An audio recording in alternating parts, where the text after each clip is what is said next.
Leading Britain's conversation, The Nigel Farage Show. Mr. Nigel Farage. Thank you, Donald, and good evening, everybody. Well, it's Jeremy Corbyn's big day, the annual Labour conference in Brighton, and of course a year in which, at the beginning, everybody speculated he was going to be a complete catastrophe for the Labour Party. And then we got the snap surprise general election in which he performed very much better than anybody thought that he would do. And in many ways, Labour are down in Brighton celebrating. Yes, they're still, in terms of parliamentary seats, some way from power, but there's no doubt that the government are in trouble, so their tail is up. And here is an upbeat Jeremy Corbyn speaking today. Labour is ready to tackle inequality, ready to rebuild our National Health Service, ready to give opportunity to young people. If there was no other reason for the Tories to go, their self-interested Brexit bungling would be reason enough. So I have a simple message to the Cabinet. For Britain's sake, pull yourself together or make way. So there we are. Jeremy Corbyn says, pull yourself together, get Brexit sorted out, or make way for Labour. Well, of course, that isn't going to happen, and there isn't really going to be a snap general election, not unless the Tories have some sort of huge fundamental split over Brexit, which I guess isn't impossible. But when you look at Jeremy Corbyn and you hear him, and OK, today he was talking about imposing rent controls, he was talking about new housing developments, making sure that they weren't just excuses for areas to be gentrified. He was talking about tackling inequality. I don't exactly know how that's going to happen, but that's something that people want to hear. Yep, I get that. He also said that he would guarantee access for the United Kingdom to the single market, which basically means Labour want us to stay in the single market and customs union, a theme that we've talked about over the course of the last couple of weeks. But when you look at Jeremy Corbyn and you look at the front bench that's there, is he right when he says that actually they are ready? So I want you, please tell me, is Labour ready for government? And you can ring. I mean, maybe you think absolutely. He's got the A-team. They can do the job. In which case, ring me on 0345 6060 973. Or perhaps you think they're miles away from government and they frankly haven't got the experience to do it properly. In which case, you can text to 84850. Or perhaps you think there should be a different Labour leader. And in that case, you can tweet using the hashtag Farage on LBC, at LBC. And I'm going to run a Twitter poll on this for a bit of fun to engage people. Twitter poll question is very, very simple. Is Labour ready for government? And that will run up until 10 to the hour. And you can take part in that by going to @Nigel_Farage or at LBC now. And I'll reveal the results later in the show. Is Labour ready for government? Well, I'll give you my view on it very quickly. I look at Jeremy Corbyn and I look at his background. I look at the fact that he was in Parliament for 33 years. At no point in that 33 years did he run any committees. At no point in that 33 years was he a party spokesman for anything. I mean, this guy, and he may be a very nice, honest bloke and all the rest of it, maybe he is, but this guy has never run anything in his life. And I look at most of that front bench and I think the same about them. I don't think they're ready for government. I don't think they've got the depth of experience of actually running things. That's my view. Tell me I'm right. Tell me I'm wrong. John in Formby. John, is Labour ready for government? Is Corbyn right? No, I don't think he is. I think the problem is that he's in charge of a crew of clowns, basically, and none of them are inspiring any confidence.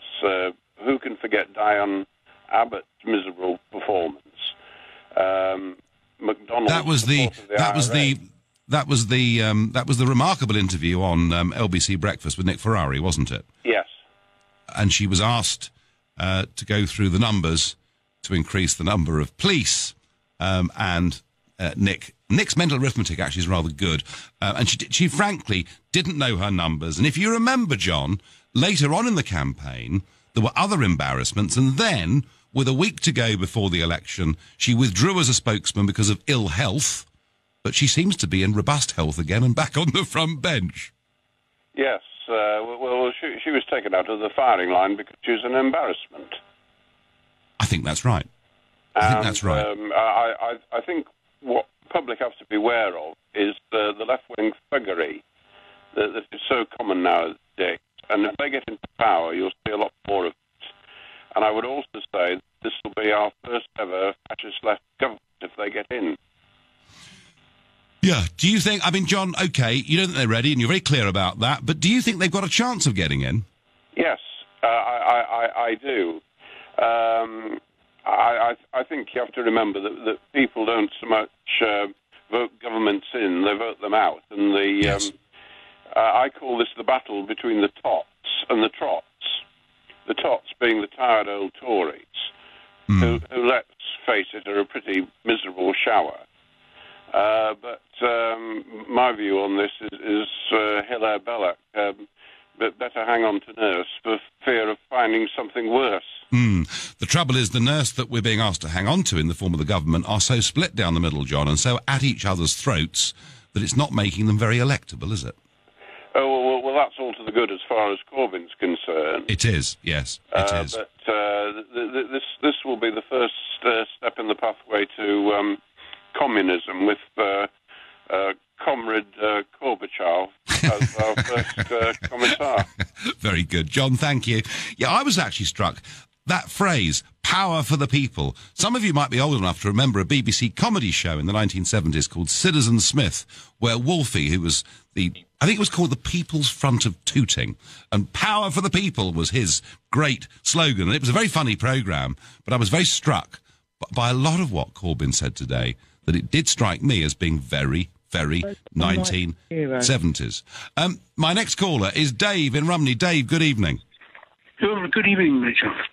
Good evening. So, is he ready? No. I mean, let's be honest about it. With the manifesto, which was impracticable, the same thing today with his speech. It's got the troops moving. Everybody's euphoric about it. But does he realise he's got 4.5 years to the next election? Probably. Well, yeah. So is he ramping up the rhetoric really way too early, Dave? Well, far too early. He'll never keep it going, and people will move away and see through it. There'll always be allegations of not possible, lying, and things like that. And with the people in his party, they'll all shoot themselves in the foot, and it won't be a practical. He'll never keep it going for 4.5 years. So he'll never maintain that momentum. Also, I'm very struck, Dave. That actually, when you think about the momentum that he built up in every way during that election campaign, he's already said, actually, we're not going to abolish all student debt. He's done a complete U-turn on the European thing. So 4.5 years is a long time to get found out, isn't it? Yeah, it is a long time. And, I mean, you take, for example, we're all talking about unity in the Labour Party. Now, it was only a couple of months ago that the Welsh Labour Party wanted to split from the National Party because they didn't like the way Corbyn was going. Yeah. It just shows you, Dave, how volatile the political world we're living in is. You're right to say he can't keep this going for 4.5 years, but if the Tories tear themselves to pieces, he might get a chance sooner. Corbyn's manifesto will be based on the Roy Orbison hit single, Anything You Want, You've Got It. Well, he did in the election campaign promise an awful lot to people, and we're already seeing, as I say, backtracking on things like student loans. Stella in Wimbledon. Good evening, Stella. Hi, Nigel. Hello. Were you impressed today? I was very impressed. I really was, because what Jeremy did was he spoke to the man, the woman and child on the street. Mm-hmm. He talked to real people. He is in touch with all the people who have been neglected and ignored by the Tory party. Well, it's interesting, Stella, that you say that, but I just an observation here from me.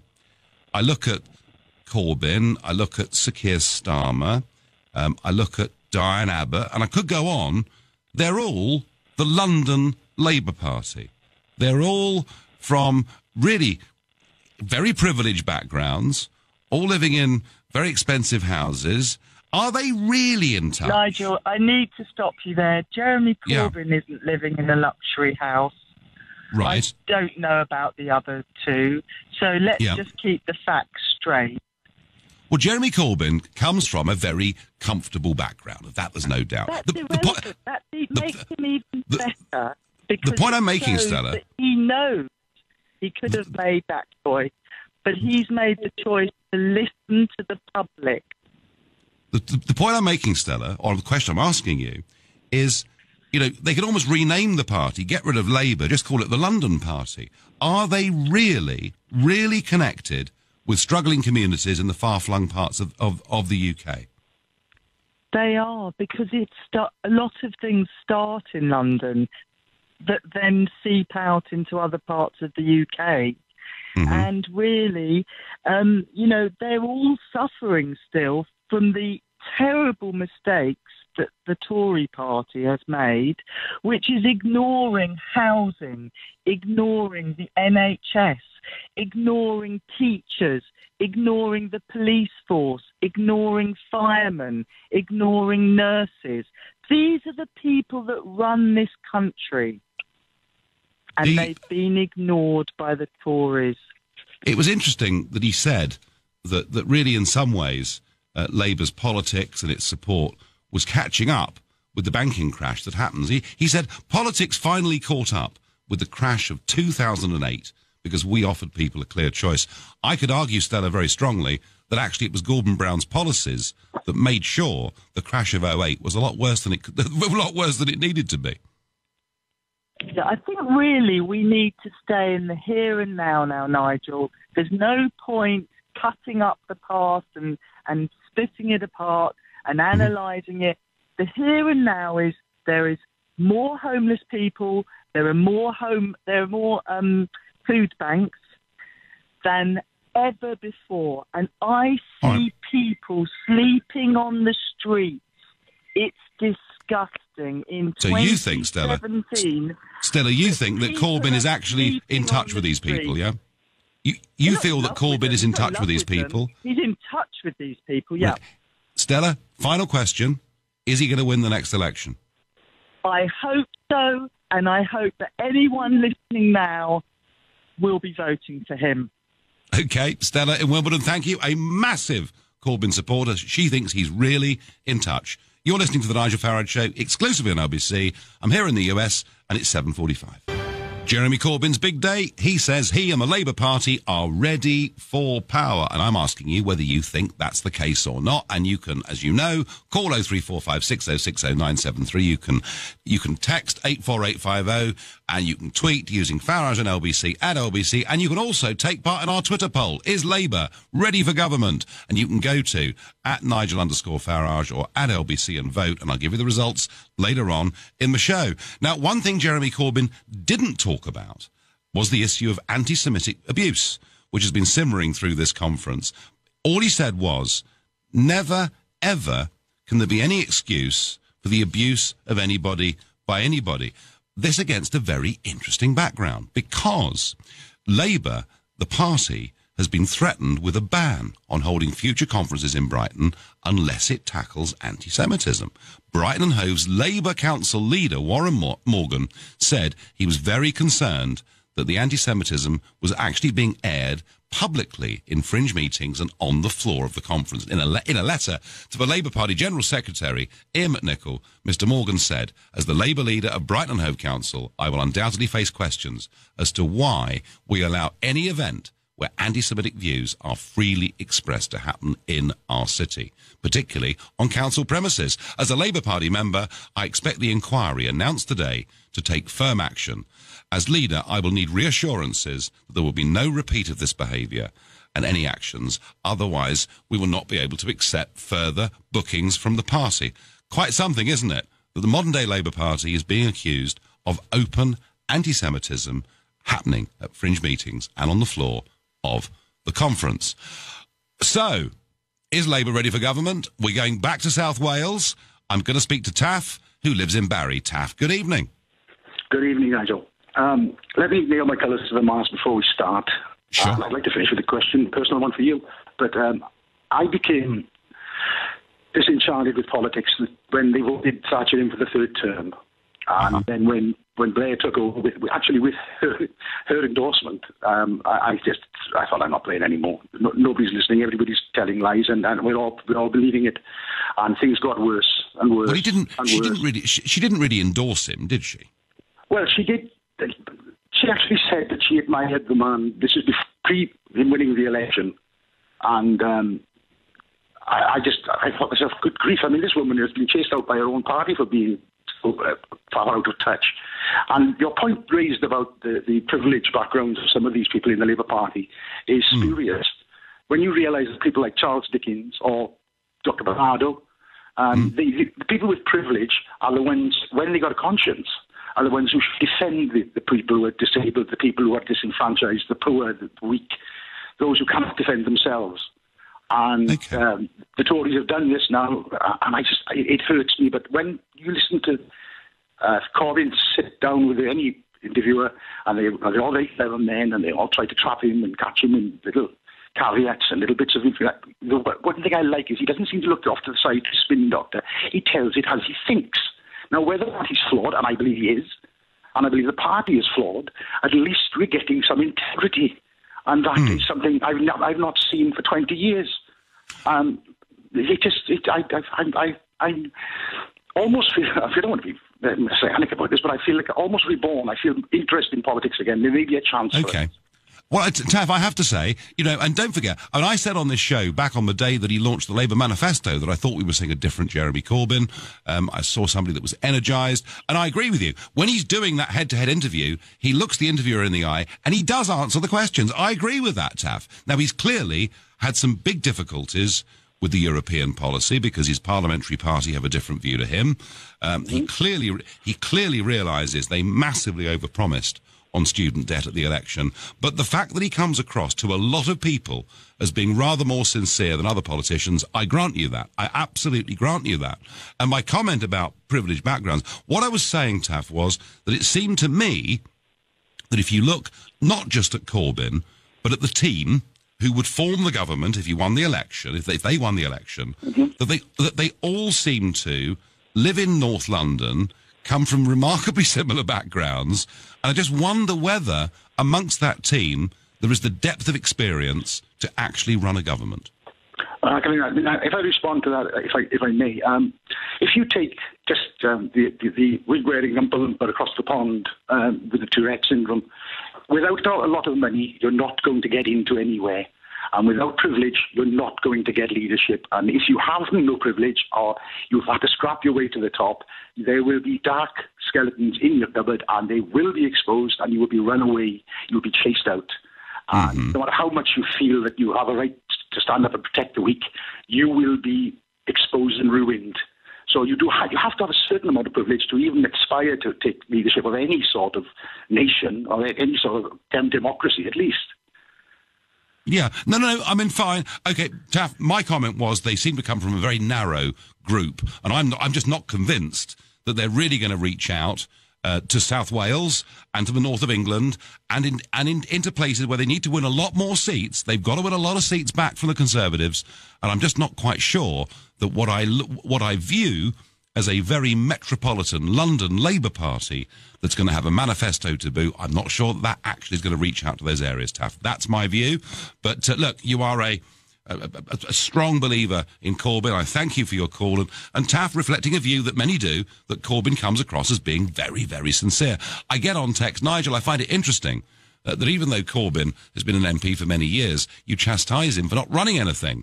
Yet you back Trump, who has no experience. Bill, Trump has run a huge property empire through good times and bad times. Trump has run stuff before coming into politics. I'm not sure Corbyn has run anything. All right, Sir Keir Starmer, he had a big job. You know, he was the public director of public prosecutions. But most of that front bench, seems to me, haven't run very much in their lives. And the question isn't just about Corbyn tonight. The question is Labour ready for government? I'm not completely convinced. David in Leeds is my next caller, new caller to the show. David, good evening.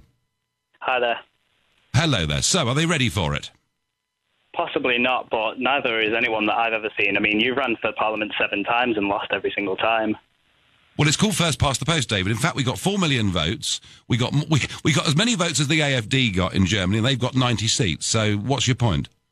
Well, how many times have you been past the post, Nigel? Do you know something, David? If you want to play this game, in 2014, I led a party to win a national election, something no one's done since 1906 that wasn't the Labour or Tory parties. Your go.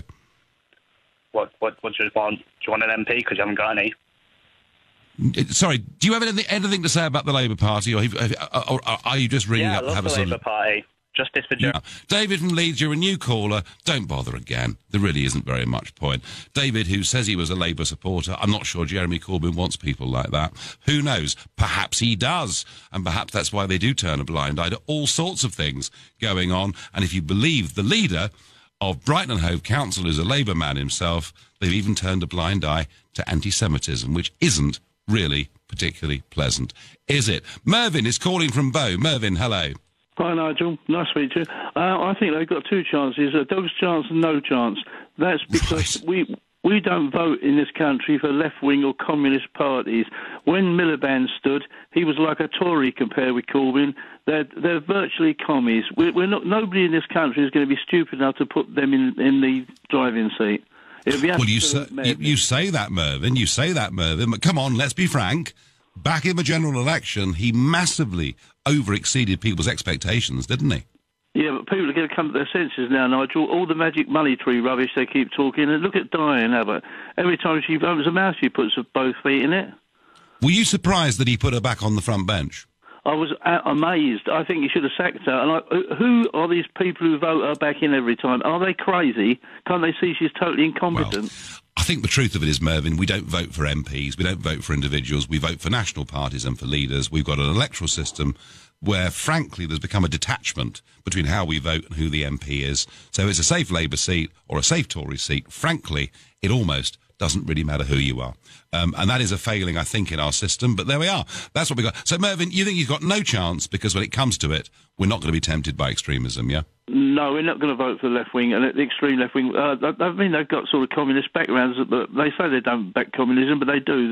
It's documented they back communism. Well, I mean, McDonnell, you know, the Shadow Chancellor. Yeah, I mean, yeah, you know, you are dealing with someone there who thinks Marx still has a constructive role to play. Indeed, Jeremy Corbyn takes that view too. Of course, yeah. I mean, they're just making fools of themselves, saying we're governed carefully. No, we're governed by Marx. You know, it's stupid. OK, well, we've had some big supporters of Corbyn. Mervyn's not one. I get on text. Asking if Labour is ready for government is like asking whether ketchup tastes good on ice cream. So we're getting both sides of the political view here. And I'm getting very confused on time because I'm way out west in America where it's 11:30. But that means it's 7:30 in London. I think Jeremy Corbyn's had quite a good day, really. I mean, he's being treated as a hero at the Labour Party conference. He's exceeded expectations this year. He was pretty upbeat. And I'm asking you the question, is Labour ready for government? And I may not think it is ready. I don't believe it's got the experience. But Corbyn is having a good year. So I'm doing this Twitter poll. I talked about it earlier. You can get involved by answering the question, is Labour ready for government, by going to @Nigel_Farage or @LBC and voting on Twitter. So far, over 3,500 of you have voted, and 47% of you say yes, Labour are ready for power, and 53% say no, which, in a sense, reflects the sort of phone calls, the polite ones, and texts and tweets that we've had so far. Now, I've mentioned this before this week, the online auction. I'm looking for somebody to bid to have lunch with me. It's going to take place on a Friday afternoon. It'll be at Franco's Italian restaurant in London, who generously have put this prize forward. And we're doing it all for Global Radio, which LBC is a part of, their Make Some Noise charity, which is there to help youngsters and their families living with illness, disability, or a lack of opportunity. The idea is that we can make a big difference to people's lives. So the auction prize is currently open for bids online. It closes at 7:45 on the 5th of October. You've got to be 18 to enter, and to do it, you go to lbc.co.uk to bid now and to read all those important terms and conditions. And at the moment, £2,800 is the biggest bid we have in to have lunch with me on a Friday afternoon for Global Radio's Make Some Noise charity. Now, a very highly contentious issue has sort of hit the front. I guessed it would, and it is our divorce bill with the European Union and what long-term commitments we have. Now, it's always seemed to me that beyond our pre-agreed spending, the one area that could provide contention is the issue of EU pensions, and that's because ever since we joined back in 1973, there have been people from our country that have worked for the European Commission, other agencies of the EU. We've even had a few hundred people who've been MEPs as well. So what is the state of play with EU pensions? And I think it's perhaps worth having a look at this. The average Eurocrat, so mid-ranking, average Eurocrat who works for, let's say, for the European Commission, they can retire at 62 and receive a pension on average of 46,000 sterling a year. Some of them get pensions that are very much bigger than that. And for MEPs, well, an MEP's pension under the current scheme that's been going since 2009 is they would get 17,000 euros, so let's say £15,000, as a pension for every 5-year term that they had completed. And interestingly, they haven't made contributions towards that either. So it's contentious because the pensions are big. They massively dwarf anything that anybody in this country could ever expect to get. But the outstanding liabilities for these pensions are something like 60 billion sterling. And the European Union is saying that we owe 10 billion of them as our payoff for that.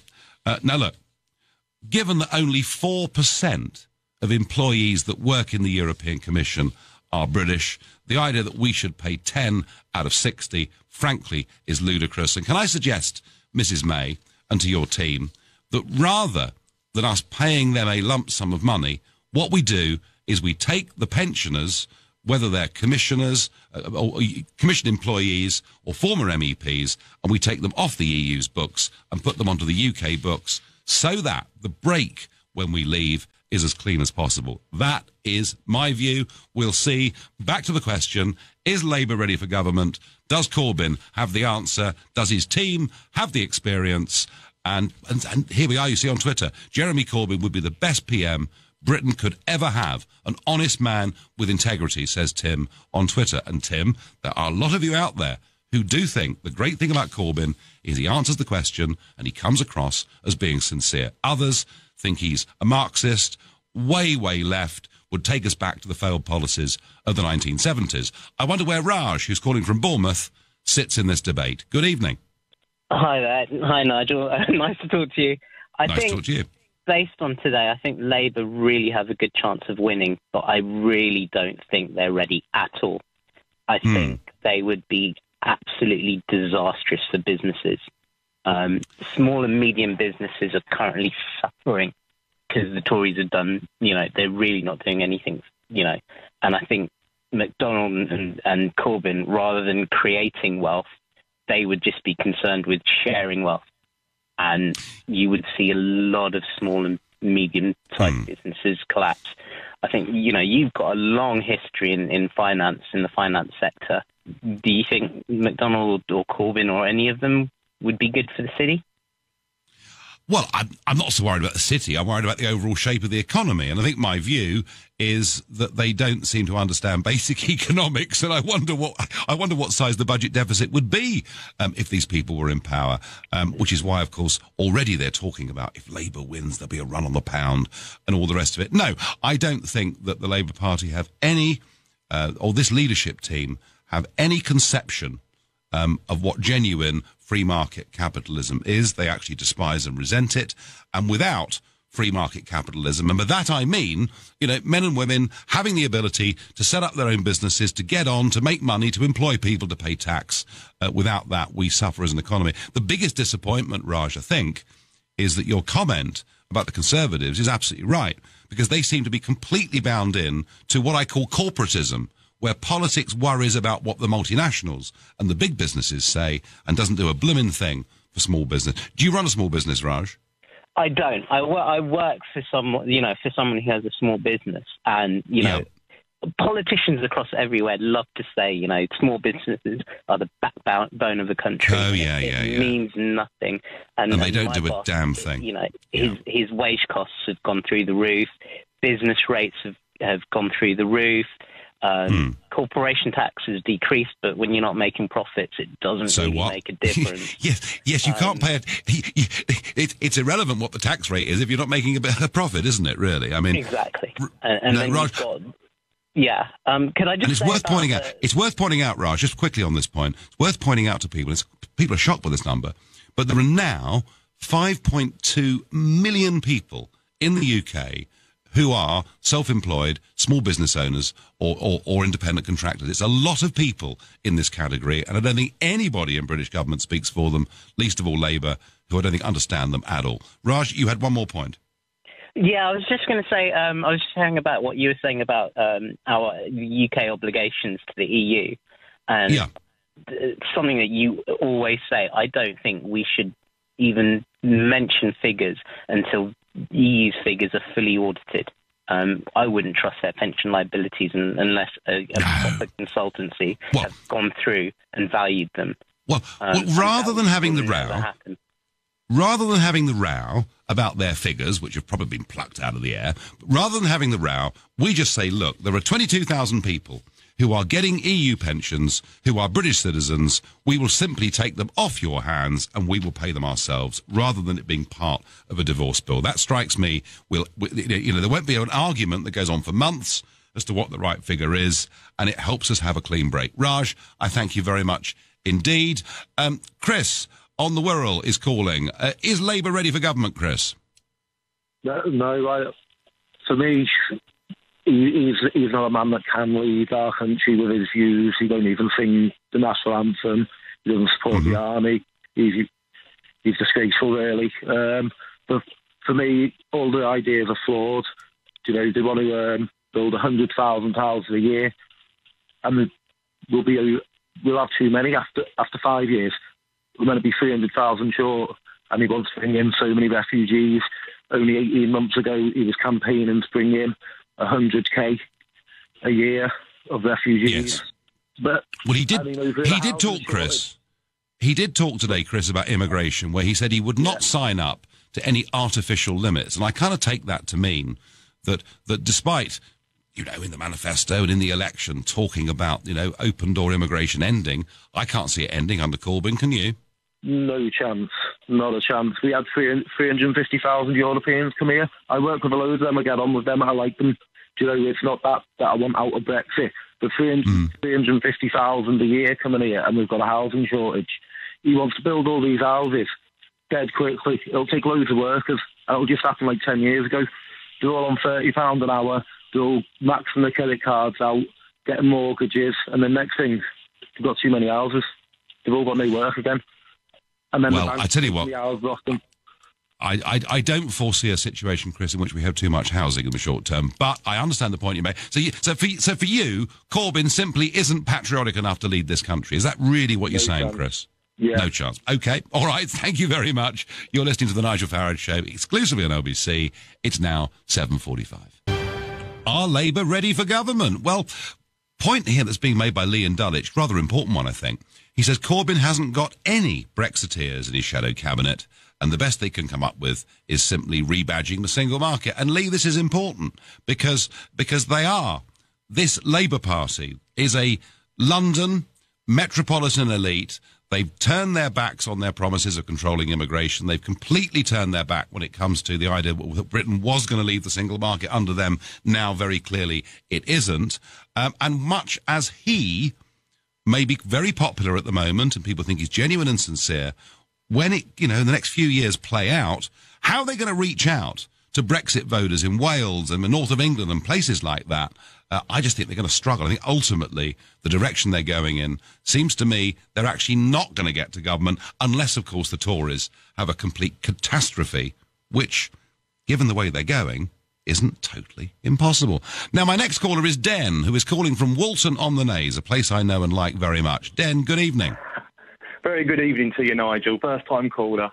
Well, welcome to it. The reason I like Walton-on-Monnaze, apart from the fact that it's a great place, is it was the first place in the whole country, a few years ago, to put up a statue to a private soldier. It had never happened anywhere in the UK before, and the people of Walton got the money together. It was about £40,000, and put up a statue to Private Columbine, who'd lived in Walton-on-Monnaze, and who in 1918, in the big German attack on the Western Front, was part of a machine gun crew, and his last words, famously, to the rest of the crew were, "Off you go, lads. I can handle this." And, and it was also your first constituency as well. And he held off. He held off the attacking Germans for goodness knows. And in the end, they got him through aerial bombing, and he got a posthumous Victoria Cross, and his statue is on the seafront there in Walton-on-Monnaze. Now, that's all completely irrelevant, but I think it's interesting. Den, what's your point? Is Corbyn and Labour ready for power? Absolutely not, in my opinion. I'm supposed to be their target audience, being 20 years old, but my friends think I'm nuts. I voted Brexit, and I also voted Conservative, so I'm seen as a bit nuts to my friends. So, now, tell me, Den, you're 20. What is it? Yeah. What is it with your age bracket? Why do they think Corbyn is so great? Why is he? I mean, is he really this cool figure to them? He's like a god to them, to be quite honest with you. I mean, it's like like today is like a festival rather than a party conference. You're like Glastonbury or something. So, but I just personally, I don't know where he's going to find the money from. Is my biggest thing. Sure. And it all sounds absolutely absolutely lovely. But he also, everyone says he's got like a lot of principles. I don't think he's got any principles whatsoever. The day after the Brexit referendum, he said he was going to trigger Article 50 straight away. I mean, even I thought, blimey, he's doing it pretty quick. And now he wants to take years and years and years. I just feel like he just changes his mind depending on public opinion. Well, he did very well. He did very well in the general election, didn't he? To get Remainers in the South to vote for him, and Leavers in the North to vote for him. But Dan, let me ask you, why do 20? I've got a friend who owns a nightclub in North Kent. He said a week after the general election, Saturday night, hundreds of people, your age group, on the dance floor, chanting, "Oh, Jeremy Corbyn." I mean, why? What is it they see, Dan? It's a good question. I suppose what they're seeing, in their eyes, they're seeing a Conservative government, which is really dull. I mean, it's like having a roast dinner without the gravy at the moment. The Conservative... Well, you're not telling me, surely, you don't think Philip Hammond's dull, do you? Or Damien Green? I mean, surely they're the life and soul of the party, aren't they? Oh, absolutely. That'd be great, wouldn't they? I just think they're not... in my opinion, I mean, I'm a bit different to my friends, I think, but I just don't think they're sensible. To me, I just see through it. I don't see them. I just think they're just saying things to be popular.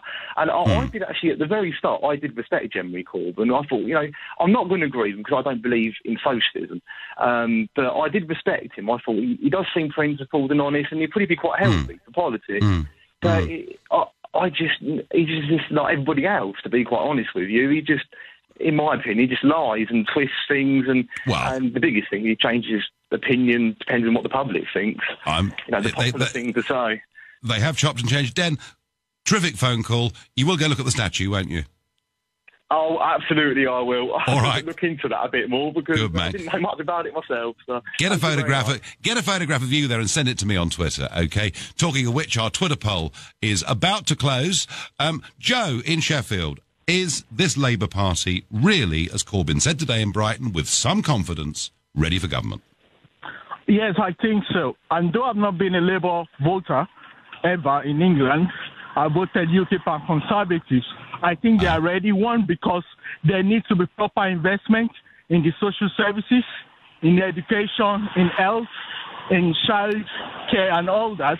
And I don't think the Tories are serious in doing that. Then number two, there's a massive problem with tax avoidance and evasion. And I don't think the Tories are serious in tackling that. Then number 3, the productivity level of England is so poor compared to other nations we are competing with in the OECD. And there needs to be a massive investment in the social infrastructure in these countries, in bridges, in schools, in rail tracks and all that. And I don't think the Tories are serious in investment in infrastructure that really needs to boost England's economy for a post-Brexit economy. So for that, I think, yeah. Fine. Joe, just quickly, where do you think the money's going to come from for all this massive investment?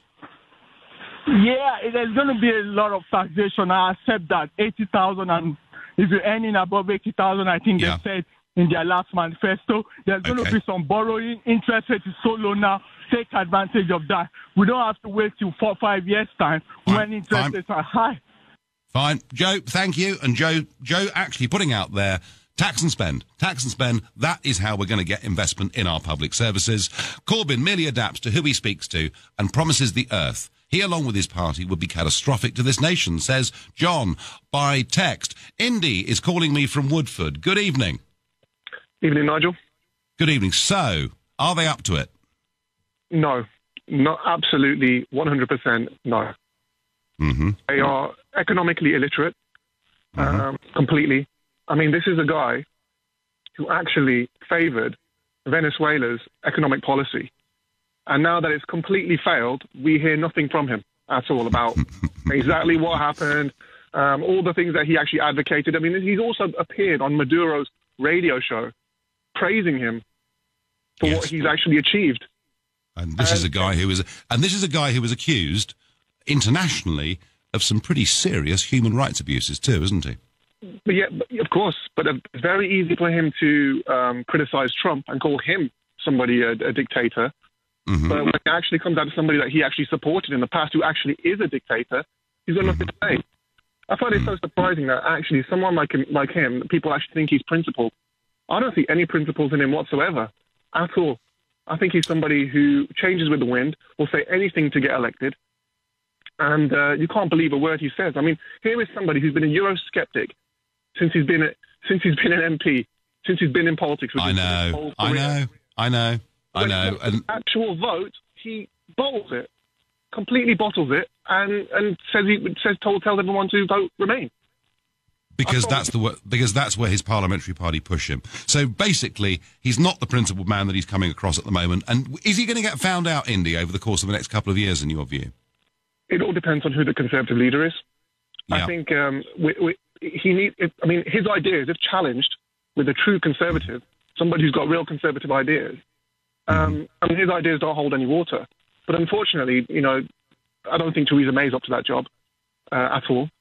And if the Conservatives pick the right leader who can actually challenge him and actually debate him on his policy platform, he should get destroyed in any general election. Yeah. Okay. No, Indy, thank you. Another first-time caller. Well, look, I don't think they're ready for it at all. I don't think they've got the experience. And I think ultimately, if the election is, 4.5 years away and the Tories vaguely hold together, I don't think the policies, their London-centric policies, will actually reach out and win them seats where they need to win in South Wales, the North, and areas where they've got to start winning seats back from the Tories. Your online Twitter poll, 6,600 of you voted, which is pretty good engagement. 47% say yes, Labour is ready for government. 53% say no. 47% is a pretty big number. I just don't think they're ready. Personally, I could be wrong. You've been listening to the Nigel Farage Show here on LBC. I'm going to miss you tomorrow, sadly, but I'm back on Sunday morning at 10 a.m. Coming up at 10 o'clock tonight, it's Majid Nawaz, but up next, it's Clive Bull. Nigel, thank you. Coming up at 9, it's the